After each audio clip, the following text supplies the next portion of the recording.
یوم دفاع و شہدا کے سلسلے میں حیدرآباد میں افواج پاکستان سے اظہار یکجہتی کے لیے ریلی نکالی گئی۔ Auto parts and show part dealers ایسوسی ایشن کے چیئرمین علی حسن کی قیادت میں ریلی کا انعقاد کیا گیا، جس میں مارکیٹ کے تاجر رہنماؤں اور نوجوانوں نے بڑی تعداد میں شرکت کی۔ ریلی کے شرکا ہاتھوں میں بینر اور قومی پرچم اٹھائے پاک فوج کے حق میں نعرے لگا رہے تھے۔ شرکا کا کہنا تھا کہ 6 ستمبر کا دن پاکستان کی تاریخ میں سنگ میل کی حیثیت رکھتا ہے۔ ہم 6 ستمبر 1965 کی یاد تازہ کر رہے ہیں۔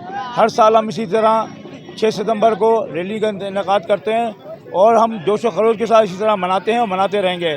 پاک فوج کے ساتھ پوری ہم تاجر برادری، پوری پاکستانی عوام، ہر بندہ کھڑا ہے۔ ہم ان کا آنی دیوار ہیں۔ جیسا کہ آج 6 سپٹمبر ہے، اس دن کو ہم ہر سال اسی طریقے سے جوش و خروش سے مناتے ہیں اور اپنے شہداء کے ساتھ جو ہے یکجہتی کا اظہار کرتے ہیں۔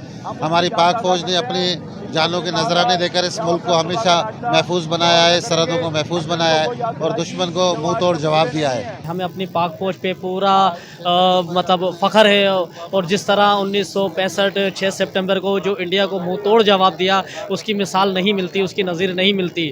ہماری پاک فوج بے شک ہمیشہ ہر محاذ پر صف اول میں کھڑی ہی نظر آئی اور اس پاکستان کے دفاع کو ناقابل تذکیر بنایا۔ ریلی کے شرکا کا کہنا تھا کہ پاکستان کے پاس دنیا کی بہترین افواج موجود ہے، جس کی جذبے اور جرأت کی دنیا میں کوئی مثال نہیں ملتی۔ ریحان غنی، پاسبان نیوز، حیدرآباد۔